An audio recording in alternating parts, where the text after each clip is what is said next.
مسجدیں اللہ کی عبادت کے لیے ہوتی، یہاں پر تعظیم کے لیے کھڑے ہونا جس وقت میں آ رہا ہوں یہ میں بالکل مناسب نہیں سمجھتا۔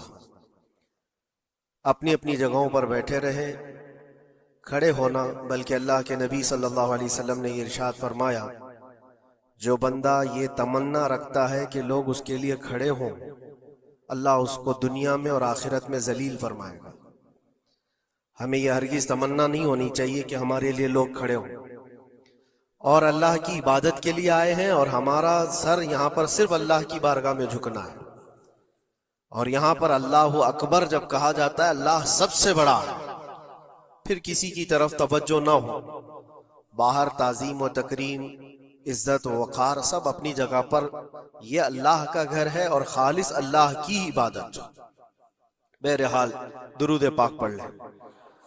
اللہم صلی علی سیدنا محمد معدن الجود والکرم وآلہ واصحابہ الکرام وابنہ الکریم وبارک وسلم صلاة دائمة سرمدا ابدا۔ اللہ تبارک و تعالی نے قرآن پاک میں ارشاد فرمایا کہ اللہ کی طرف بڑھنے کے لیے تم راستہ تلاش کرو اور محنت کرو، اور اللہ نے انسان کو دونوں طاقتیں دی ہیں، خیر کی بھی اور شر کی بھی، اچھائی کی اور برائی کی، دونوں کی طاقتیں اس کے اندر ہیں۔ خیر والا جو مادہ ہے اس کو اچھائیوں کی طرف لے جاتا ہے، اور شر والا مادہ اس کو برائیوں کی طرف لے جاتا ہے۔ جب یہ دونوں چیزیں انسان کے اندر موجود ہیں تو انسان کبھی نیکیوں میں غالب آ جاتا ہے اور کبھی برائیوں میں غالب آ جاتا ہے۔ یہ شروع سے معاملہ چلا آ رہا ہے، اور انہی معاملات کو لے کر انبیاء کرام علیہ السلام بندوں کی ہدایت کے لیے آتے رہے۔ اللہ تبارک و تعالیٰ نے بندوں کو یوں ہی نہیں چھوڑ دیا، بلکہ اپنے پیغمبروں کو بھیجا، اور خیر اور شر کے درمیان تمیز سکھانے کے لیے انبیاء آتے تھے، یہی بتانے کے لیے کہ تم جس راستے پر چل رہے ہو اگر یہ غلط ہے تو غلط اور صحیح ہے تو صحیح۔ اور آخر نبی ہمارے آقا محمد صلی اللہ تعالی علیہ وسلم کے بعد پھر یہ کام امت کے علماء اولیاء انجام دیتے رہے۔ آج جو ضروری بات میں عرض کرنا چاہتا ہوں وہ یہ ہے کہ اسلام کا جو نظام ہے خیر کو پھیلانے کے لیے ہے اور شر کو دبانے کے لیے۔ اسلام پوری طاقت اس پر لگاتا ہے کہ خیر کا نشر ہو، اس کی تبلیغ ہو، اور برائیوں سے لوگ بچیں۔ اور آپ کو پتہ ہے اللہ تعالیٰ نے ہمارا لقب قرآن میں کیا بیان فرمایا؟ کنتم خیر امت، تم خیر امت ہو، یعنی بہترین امت ہو، اخرجت للناس، لوگوں میں اللہ نے تم کو سب سے بہترین امت بنایا۔ لیکن وجہ کیا ہے؟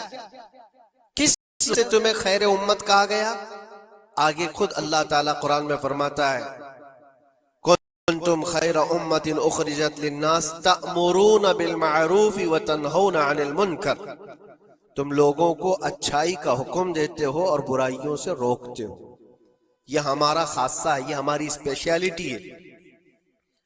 اچھائیوں کی تعلیم دینا، اس کی ترغیب دینا، اس کی تبلیغ کرنا، اس کو پھیلانا، یہ اسلام کا نظام ہے، اور برائیوں سے روکنا یہ اسلام کا نظام ہے۔ اور خیر امت ہونے کے سبب آپ کو یہ کام کرنا ہی ہوگا۔ لوگ اگر یہ سمجھتے ہیں کہ یہ صرف مولانا لوگوں کا کام ہے یا مبلغ کا کام ہے، مائک ملے گا تو ہی تبلیغ کرے گا، نہیں، ہر مسلمان کی ذمہ داری ہے کہ وہ خیر کو اپنی طاقت کے مطابق لوگوں میں پھیلائے، اور برائی دیکھے تو اس کو روکے۔ اور برائی دیکھ کر کے خاموش رہنے والے کا وہی انجام ہے جو برائی کرنے والے کا انجام ہے۔ ایک حدیث میں ملتا ہے جبرائیل علیہ السلام ایک بستی پر عذاب نازل کر چکے تھے اللہ کے حکم سے۔ وہ بستی گنہگار تھی بہت، لیکن اس میں ایک نیک بندہ تھا، بہت پرہیزگار تھا، کبھی گناہ نہیں کیا تھا اس نے۔ انہوں نے اللہ کی بارگاہ میں پوچھا جبرائیل نے کہ مولا اس بستی میں ایک نیک بندہ بھی ہے، اس کا کیا کیا جائے؟ اللہ تبارک و تعالیٰ کا حکم جلال تھا کہ اس کو بھی اسی میں تباہ کر دو، میں اس کو بھی گرفتار کر دوں۔ پکار تھا،